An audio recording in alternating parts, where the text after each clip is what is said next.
Mr. Vivek Karve of Marico. He's joining us right now on the phone line. Mr. Karve, thanks very much for taking out the time. Your first reaction and your first assessment, that you can give us as to how the industry is doing and how Marico as a company is doing. Yeah, hi, good morning to all of you. I must admit that this has been an unprecedented event in the history of any nation, and we are definitely not an exception. But what we are trying to do is do everything possible to make available the essential commodities to our consumers. So, as you know, some of our products are food edible products, and therefore our attempt will always be to make it available to the consumer. So most of our food plants are working, although we are facing issues in terms of availability of labor and availability of transport. Many of our depots are also functioning. In some of the states, we are yet to get regulatory approvals, but we hope to get them soon.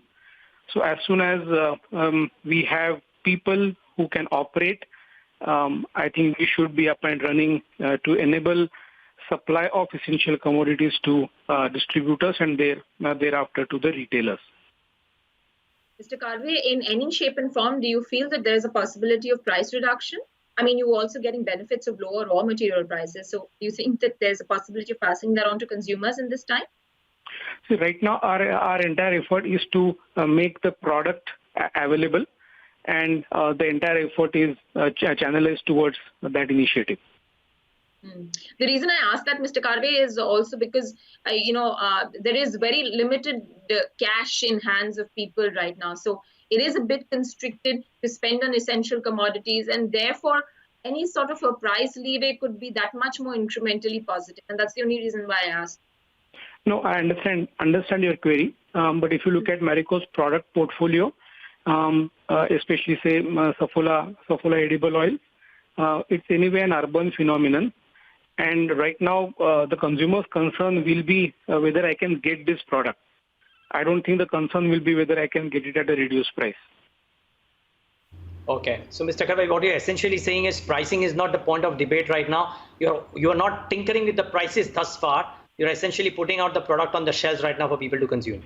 That is the biggest priority for us right now. Okay. Have you altered the production schedules of product A versus product B in your portfolios as well? Because some products might see higher demand versus some products might not see as higher demand right now. Yeah. So we are definitely operating plants that are manufacturing foods, both edible oils as well as food products such as oats.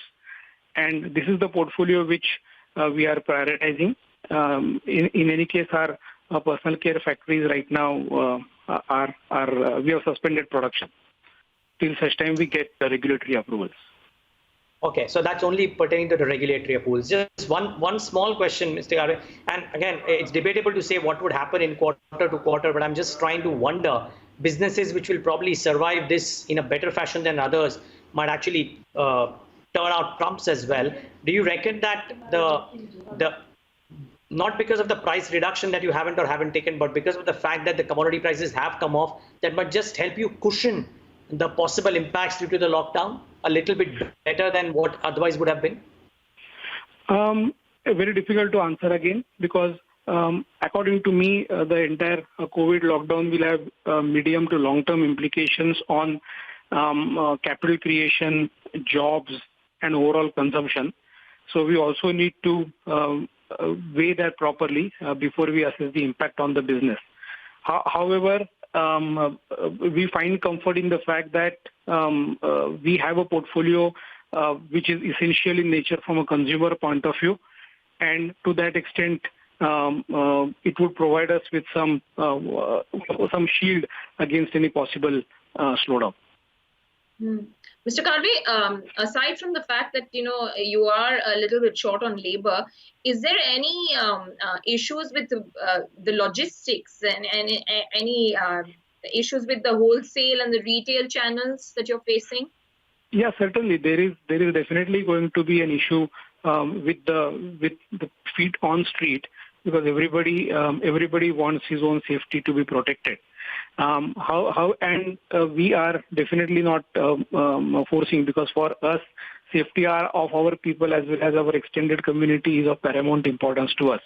However, wherever possible, we are trying to facilitate transportation, because even truck availability and loaders availability is also an issue.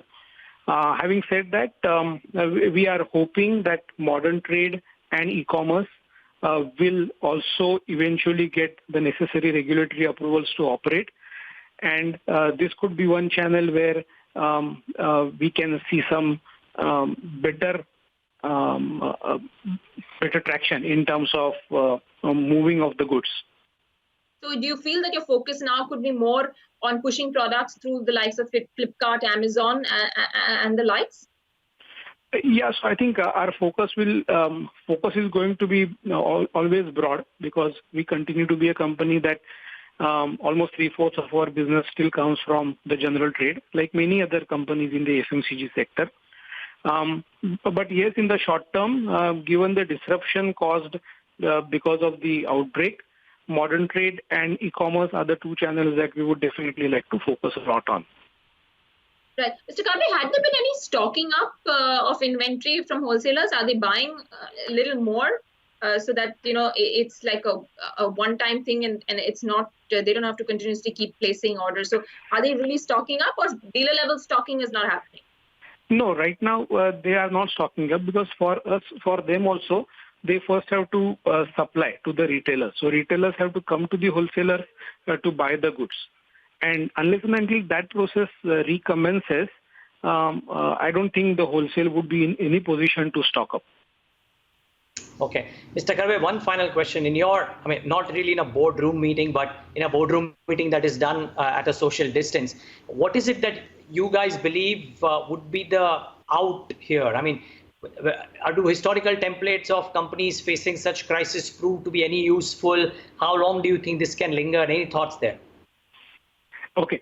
So when we discuss it in our top management team, and we also have kept the board informed quite regularly, the entire focus is to ensure that there is enough liquidity in the system, to ensure that people are safe, and to also reprioritize and reallocate resources where the prospects are better as compared to some other portfolio where the short-term and medium-term prospects may not look that rosy or favorable. So that's the approach that we are taking for every money that we would be spending from now for the next 6 months at least. Well, I think a lot of this would have to be done by almost all firms as well, but appreciate you laying it out for us today, and thanks so much for speaking to us at BloombergQuint. A pleasure, and stay safe.